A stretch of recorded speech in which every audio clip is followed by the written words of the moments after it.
A frequência de uma variante na população geral é uma ferramenta valiosa na hora de classificar uma variante genética. A ideia é que a gente está avaliando variantes para doenças raras, e se é uma doença rara, a gente não espera que uma variante tenha uma frequência alta ou esteja presente numa frequência maior do que esperado na população geral. Existem 3 critérios que podem ser aplicados nesses casos, e são eles o BA1, o BS1 e o BS2. E é sobre esses 3 que eu vou falar hoje. Seja muito bem-vindo ao canal Reclassifica. Meu nome é Renata, sou geneticista e nesse canal eu falo sobre classificação de variantes genéticas para as pessoas que já têm algum conhecimento no assunto. Hoje eu vou falar sobre os critérios de benignidade relacionados com a frequência da variante na população. Então a ideia é a seguinte: doenças raras precisam ser causadas por variantes raras. Se uma variante é muito comum, é improvável que ela cause alguma doença genética mendeliana rara. E quando a gente pensa em muito comum, tem 3 questões que a gente precisa levantar para aplicar corretamente esses critérios. Primeiro é, o que eu vou considerar frequente demais, comum demais? Então, como que eu defino o comum demais? Segundo, em quem que eu vou procurar a frequência alélica ou a frequência populacional para dizer que aquilo é comum ou é raro? E terceiro, aonde que eu vou buscar essa informação? O critério mais forte de benignidade é o BA1. E o BA1, quando é aplicado, ele exclui a possibilidade da variante ser causadora de doença. O BA1 também é chamado de standalone e quando ele é aplicado, a gente nem continua a classificação da variante porque ela não é patogênica, ela é uma variante benigna. Ele é aplicado quando a frequência de uma variante é maior do que 5%, mas tem algumas informações adicionais que a gente precisa levar em consideração. A primeira coisa é o tamanho da amostra. Então, como a gente fala sempre em subgrupos populacionais, em grupos ancestrais, é importante sempre ter certeza de que o grupo que você está analisando é um grupo que tem pelo menos 2.000 alelos sequenciados. Então, pelo menos 1.000 pessoas foram incluídas nessa amostra. Caso contrário, a amostra é pequena demais para ser confiável. E a nossa população geral é considerada principalmente a partir dos dados do NOMED. Então, o NOMED é uma base de dados enorme da população geral que traz informações genéticas de mais de 800.000 pessoas. Cada variante vai ter a sua página no NOMED. Então, quando a gente coloca uma determinada variante na plataforma da Franklin, e essa não é a única plataforma que existe, é só uma das plataformas que existe, a gente consegue encontrar na própria página, nesse cantinho aqui bem ao meio da página, escrito NOMED, o acesso direto para a página da variante no NOMED. E o que a gente tem clicando aqui é esse layout. E aqui a gente tem informações relevantes, então tem a listagem dos grupos ancestrais, quantos alelos tem a variante, quantos alelos foram sequenciados, e é aqui que a gente pode verificar o tamanho da amostra, se tem mais do que 2.000 alelos para ser uma amostra significativa, o número de homozigotos e a frequência alélica de cada uma das variantes em cada grupo ancestral. Então aqui, o que a gente tem para cada grupo ancestral é a frequência alélica, que a gente chama de frequência alélica bruta. Então é o valor real. Eu tenho um número de alelos que foram encontrados e um número de alelos que foram sequenciados. Divide um pelo outro e aqui vem a frequência alélica. Então é a frequência alélica bruta. Acontece que para aplicar o BA1 e o BS1, que é um outro critério de benignidade, a gente não usa a frequência alélica bruta. A gente usa uma coisa chamada de frequência alélica filtrada, que também é chamado de GR-PMAX ou FAF. Tanto faz, ou os dois juntos. E essa frequência alélica filtrada é um ajuste conservador para que a gente não aplique o BA1 de forma incorreta. Deixa eu mostrar aqui com uma imagem. Qualquer informação do NOMED, ele vem a partir de amostra. Então eu tenho lá na Europa milhões de pessoas e eu não fiz o sequenciamento genético de milhões de pessoas. Mas eu peguei um grupo amostral, um grupo de pessoas, fiz o sequenciamento genético dessas pessoas e usei esses dados da amostra imaginando e esperando que eles traduzam o que eu iria encontrar na população geral. Eu espero que essa amostra represente bem a população geral, mas eu não tenho certeza disso. A gente nunca tem como ter certeza. É por isso que a gente usa a estatística para nos ajudar a definir qual que seria um intervalo de confiança desse valor que eu encontrei. Então, se eu encontrei uma determinada frequência de uma variante nos europeus não finlandeses, eu sei que a partir de cálculos estatísticos, essa frequência pode ser no mínimo este valor aqui, até no máximo esse valor aqui. Então, tem um intervalo de confiança. Esse limite inferior é o que a gente chama da frequência alélica filtrada, ou GRPMAC. Então, ele vai ser menor do que a frequência alélica que eu encontrei na população geral, simplesmente porque eu quero tirar qualquer possibilidade de erro. Para a gente encontrar o valor do GRP Max, também é na mesma página da variante NunoMed. Então, logo aqui em cima, a gente tem essa informação, esse número, que é o GRP Max, ele até coloca aqui que é um intervalo de confiança de 95%. Você clica nessa lupa, ele vai trazer informações conceituais sobre o GRP Max, que foi mais ou menos o que eu expliquei agora anteriormente. Quando você passa o mouse em cima, ele vai te dizer qual que foi a subpopulação que foi utilizada para calcular esse FAF, esse GRP Max, que é a subpopulação com maior GRP Max. Então eles usam os números mais conservadores possíveis. Isso aqui é importante por dois motivos. Primeiro, que você já pode confirmar aqui na tabela que o número total de alelos, a amostra dessa subpopulação, desse subgrupo ancestral, é grande o suficiente para ser significativo. Então tem que ser maior do que 2.000 alelos. E outra coisa importante é ter certeza de que você está olhando uma subpopulação continental. Para aplicar o BA1 e o BS1 e também o PM2, a gente sempre dá preferência para as populações continentais. Quais são essas populações continentais? Então a gente tem praticamente todas elas, né? Então, os afro-americanos, os asiáticos, os europeus não finlandeses e os Admixed Americans, que são os latinos. E daqui estão excluídos principalmente os europeus finlandeses e os judeus ashkenazi. Por quê? Porque são populações fundadoras. São populações que, por vários gargalos históricos, têm variantes genéticas que são mais prevalentes. Então, é possível que a gente tenha uma determinada variante que é patogênica, mas que nos europeus finlandeses, por esses motivos de gargalos históricos, eles têm uma frequência, uma prevalência maior. Uma outra informação importante, uma outra curiosidade, na verdade, é que a ancestralidade do paciente não importa aqui. Então, para aplicar o critério de patogenicidade, o PM2, a gente sempre vai tentar parear o grupo ancestral do paciente com o grupo ancestral que você vai avaliar. Então, se o paciente é asiático, você vai olhar a frequência daquela variante também em asiático. Isso tem importância. Mas para a aplicação dos critérios de benignidade não tem importância. Se o paciente é asiático e o GRP Max é maior do que 5% no subgrupo dos europeus não finlandeses, você vai aplicar o BA1 mesmo assim. O BA1 também tem uma lista de exceções. Então, o grupo do ClinGen fez uma curadoria manual de várias variantes. Então, 103 variantes que tinham uma frequência alélica filtrada maior que 5% e que tinham pelo menos uma entrada como patogênica no ClinVar. E eles olharam manualmente uma a uma para ver se elas eram patogênicas, benignas e o que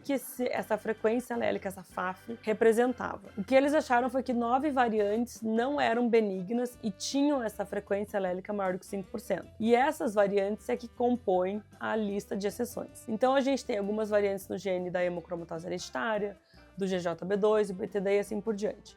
Um segundo critério de benignidade é o BS1, que é o Benign Strong. E o BS1 ele é aplicado quando a variante é comum demais para essa doença, mas tem uma FAF menor que 5%. Então, a gente vai ter aqui esse valor, que é o MTAF, que é o valor, a frequência alélica máxima tolerada, aqui. E entre esse valor e os 5%, que é o critério de BA1, a gente vai ter a possibilidade de aplicar o BS1.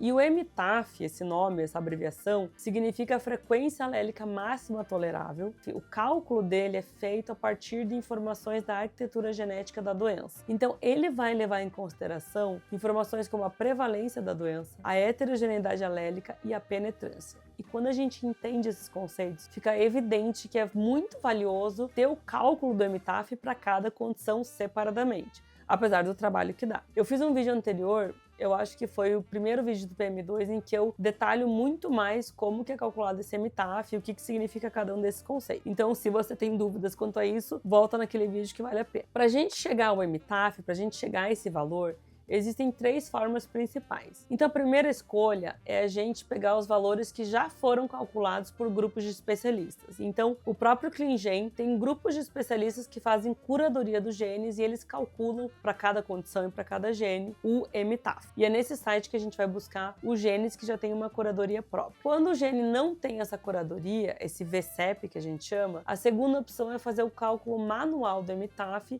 E isso é feito na calculadora online da CardioDB. E uma terceira opção, quando não é possível calcular pela CardioDB por vários motivos diferentes, uma terceira opção é usar os dados, os limiares institucionais. Então, talvez o laboratório onde você trabalha, ou o grupo com o qual você trabalha, já tenha definido alguns cortes gerais, ou para genes específicos, ou para doenças específicas, para utilizar o BS1 e o BA1. Então, em alguns casos já está definido. Um dos exemplos é o Hospital Albert Einstein, que calculou, tem os próprios cálculos do EMITAF e publicou isso num artigo em 2023, se não me engano. Então, os painéis de expert do ClinGen, que são as curadorias do ClinGen, eles podem ser consultados nessa página. Então, aqui a gente coloca a procura por gene e aí ele vai mostrar se já foi liberado ou não. Quando a gente clica aqui nessas linhazinhas, vai abrir uma página que vai mostrar quais são os cortes sugeridos para PM2, para BS1, para BA1 e assim por diante. Uma segunda possibilidade é usar a calculadora da CardioDB. Então, a CardioDB, ela tem a calculadora da frequência, eles chamam de Allele Frequency App. E aqui nessa página, então aqui nessa segunda aba, a gente pode inserir vários dados da doença e a partir desses dados a gente vai ter o Maximum Credible Population AF, que é a frequência alélica máxima crível, que é exatamente a mesma coisa que o EMITAF, só com um nome diferente. Então, a primeira informação que ele pede aqui é a herança, então se é monoalélica significa que é dominante. Depois a prevalência, a heterogeneidade alélica, genética e a penetrância. E para encontrar essas informações da prevalência e assim por diante, quando a gente tem isso disponível, uma excelente fonte é o GeneReviews. Quando o GeneReviews não tem essa informação, uma excelente inteligência artificial que pode trazer esses dados é a OpenEvidence. Eu usei muito e eu nunca vi errar, mas quando você usar OpenEvidence, tem que saber utilizar. Então tem que tomar muito cuidado com a forma como você pergunta. Lembre-se que tudo que tem aqui é para uma determinada doença. Então primeiro você tem que ver qual é o fenótipo que você está considerando e não colocar apenas o gene. Se você colocar o gene, você vai ter uma resposta errada na OpenEvidence. Então você tem que colocar lá, tal doença causada por tal gene com tal padrão de herança. Qual é a prevalência, a heterogeneidade alélica e assim por diante. E em muitos casos, essa informação não está disponível porque as doenças genéticas são raras. A gente não tem muitas informações, mas quando tem disponível nessas fontes, são excelentes dicas para encontrar. E também a gente tem as definições institucionais. Então, por exemplo, o Albert Einstein publicou em 2023 aquele artigo e eles consideram para condições autossômicas dominantes o corte de 0,1% e para as recessivas de 1%. Então, a partir dessas informações, a gente vai ter esse EMITAF, que pode vir tanto do ClinGen pelo VCEP, do cálculo manual pela CardioDB ou institucional, como o do Einstein, e quando este valor é maior do que a frequência alélica filtrada, a FAF, aí a gente pode aplicar o BS1, desde que, obviamente, a gente não aplique o BA1. Então, se a FAF, se a frequência alélica filtrada é maior do que 5%, daí não é o BS1, daí é o BA1.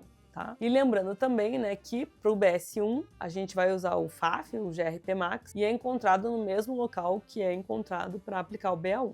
Então, na página da variante no NOMED. O terceiro critério de benignidade é o BS2, que é um critério também de benign strong. E ele é aplicado quando uma variante é observada em adultos saudáveis se a doença é altamente penetrante em uma idade precoce, é completamente penetrante em uma idade precoce. E aqui, gente, tem que tomar bastante cuidado com um monte de detalhes do BS2, tá? Então, por exemplo, se a gente pensa em acondroplasia, que é uma doença autossômica dominante, a acondroplasia, ela é uma doença que é diagnosticada em todas as pessoas que têm a variante. Não tem como uma pessoa ter uma variante patogênica para a acondroplasia e não ter o fenótipo. E o fenótipo está presente ao nascimento. E todas as pessoas têm um fenótipo que é muito claramente perceptível. Então, é uma doença muito uniforme na forma como se apresenta e é um exemplo excelente de um caso em que o BS2 seria aplicado. Então, se eu tiver um alelo na população geral, eu posso aplicar o BS2 para acondroplasia, com certeza, tá? Para as doenças recessivas, aí tem vários exemplos diferentes. Eu acho que os mais fáceis de se imaginar são os erros inatos no metabolismo. E aqui eu vou mostrar como é difícil aplicar o BS2 e porque que eu pessoalmente, cara, eu não me lembro a última vez que eu apliquei, mas faz muito tempo. É muito raro aplicar o BS2 porque eu sempre fico com receio. Eu já vou mostrar um exemplo aqui. Então, vamos pensar na fenilcetonúria, tá? Então, a deficiência da fenilalanina hidroxilar, que é uma doença batida, acho que todo mundo conhece há muito tempo. É uma condição recessiva, autossômica recessiva. Ela é causada por perda de função bialélica, então você tem uma perda de função de duas variantes que fazem com que perca a função da enzima, e é uma doença que tem uma penetrância completa. Então, quem tem as duas variantes patogênicas, ela tem um fenótipo, vai ter alguma manifestação clínica. Mas existem formas diferentes de apresentação da fenilcetonúria. Então, se eu encontrasse, não aconteceu, tá? Mas se eu encontrasse na população geral um homozigoto para uma variante no gene da fenilalanina hidroxilase, eu ficaria me perguntando se talvez essa pessoa não tivesse a forma mais leve de aumento da fenilalanina e ela estivesse incluída na população geral como se ela não fosse uma pessoa com uma condição genética grave. E eu provavelmente não aplicaria o critério BS2 mesmo para a fenilcetonúria. Então, existem casos na fenilcetonúria em que a pessoa vai só diagnosticar essa deficiência mais leve da atividade enzimática quando ela é adulta. Às vezes a mulher tem filhos e os filhos têm alguma sequela, microcefalia ou atraso do desenvolvimento, e é aí que a gente vai descobrir que ela tem uma forma mais leve da fenilcetonúria. Então o BS2 ele é muito traiçoeiro, ele é um critério difícil de ser aplicado. Eu quase não aplico, mas eu entendo a lógica por trás dele. Então, para o ACGS, você pode aplicar o BS2 quando você tem mais do que 2 heterozigotos para uma condição dominante e mais do que 2 homozigotos para uma condição recessiva. Quando você quiser aplicar o BS2 e se isso for definir completamente a classificação da variante, se ela poderia ser uma VUS, de repente ela viraria uma variante benigna se você aplicar o BS2, pense bem em todas as possibilidades em que poderia haver exceções para aquele fenótipo. Pense como que uma pessoa com essa condição estaria na população geral. Se for possível que ela esteja na população geral, não aplique. Então, a gente encontra os dados para aplicar o BS2 na página da variante no NOMED, mas aí não é o FAF, não é o GRPMax, mas são as frequências brutas, né? Então, a gente olha aqui nessa coluna o número de homozigotos para as condições recessivas, e aqui nessa coluna a contagem de alelos, que é o número de pessoas em que a variante foi encontrada. E lembre-se sempre de olhar na própria página da variante no NOMED, quando a gente desce um pouquinho a página, tem aquelas informações super valiosas sobre a distribuição da idade das pessoas que têm a variante. Então eu gosto muito de olhar essa informação, eu acho que é super válido, nem sempre a informação é trazida, mas quando ela está lá, vale a pena olhar. Então quando a gente olha aqui, você consegue ver, por exemplo, algumas dessas pessoas tinham menos de 30 anos. Então, o NOMED não tem crianças pequenas e nem bebês, mas tem pessoas bem jovens. Então, se a variante que você encontrou, ela está presente somente em pessoas com menos de 30 anos, é importante que você tenha essa informação, para você pensar se isso faria alguma diferença ou não na hora de você aplicar os critérios de benignidade referentes à frequência da variante na população. Os critérios BA1, BS1 e PM2, eles são mutuamente exclusivos, óbvio, né? Então, eles estão olhando a mesma evidência, que é a frequência da variante na população geral. O BA1 e o BS1 usam a FAF, que é a frequência alélica filtrada, porque a gente quer ser mais conservador. E o PM2, bom, tem todas as dificuldades de aplicar o PM2, eu fiz 2 vídeos só para falar disso, acho que vale muito a pena olhar, mas ele usa a mesma evidência. Então, se você aplicou o BA1, você não vai aplicar o BS1, se você aplicou algum desses dois, você não vai aplicar o PM2. E é muito comum não aplicar nenhum desses critérios, tá? Às vezes a variante não recebe um PM2, mas ela também não é comum o suficiente para receber o BS1. E, por fim, né, então revisando algumas informações importantes, o BA1 é o critério de benignidade mais forte que tem. Quando ele é aplicado, a variante é benigna e não se fala mais nisso. Lembrar sempre que existem 9 variantes que não recebem o BA1, mesmo tendo uma frequência alélica filtrada maior do que 5%. Então, sempre consulte lá na lista do ClinGen, na lista de exceções, para ver se a variante que você está analisando não é uma dessas. Tá? A gente usa não a frequência alélica bruta, mas a filtrada. E a FAF tem que ser maior do que 5%. E o subgrupo, a amostra, tem que ser maior do que 2.000 alelos. O BS1, ele precisa do cálculo prévio do EMITAF. E o cálculo prévio do EMITAF, ele pode vir dos grupos de curadoria do ClinGen, você pode calcular manualmente na CardioDB, ou você pode usar os cortes institucionais pré-estabelecidos quando você não consegue calcular na página da CardioDB. E você sempre deve usar o GRPMax e não a frequência alélica bruta, lembrando sempre de excluir os europeus finlandeses e os judeus ashkenazim, porque são populações fundadoras. Então, terminei mais uma aula, coloquei 3 critérios de benignidade, são critérios bem interessantes, eles ajudam muito, principalmente para você excluir que aquela variante possa causar doença ou não. No próximo vídeo eu vou continuar com critérios de patogenicidade, eu ainda não sei quais que eu vou trazer, então eu espero que tenha ficado claro quando que a gente aplica e como que a gente aplica os critérios de benignidade. Vale muito a pena ver os vídeos anteriores e entender muito bem as características do NOMED. Você vê novamente aqui entra o NOMED como uma base para a gente aplicar critérios que vão definir muita coisa, né, na classificação de variantes e, consequentemente, na vida das pessoas que vão receber esses exames. Então é importante ter esse conhecimento. Daqui a 1 ou 2 semanas eu pretendo trazer mais vídeos. Não se esqueça de se inscrever nesse canal. Deixe nos comentários qualquer dúvida que você tenha, qualquer sugestão. Muito obrigada para quem chegou até aqui.